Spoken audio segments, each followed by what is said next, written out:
Mga kapuso, here's what we know so far. Dito ngayon sa National Bureau of Investigation, pasado alauna ng hapon, ay dumating itong siyam na players ng Ateneo de Manila University basketball team kasama ang kanilang mga abogado, ang kanilang mga kaanak.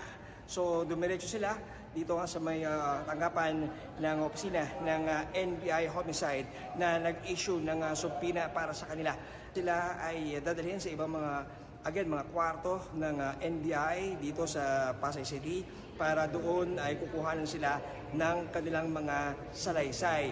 Ngayong araw din mga kapuso, dumating ang isang assistant coach ng Ateneo basketball team, itong si Sandro Nicolas Soriano. Kasama niya ang ilang mga abogado na sumama sa kanya dito sa pagtatanong ng National Bureau of Investigation.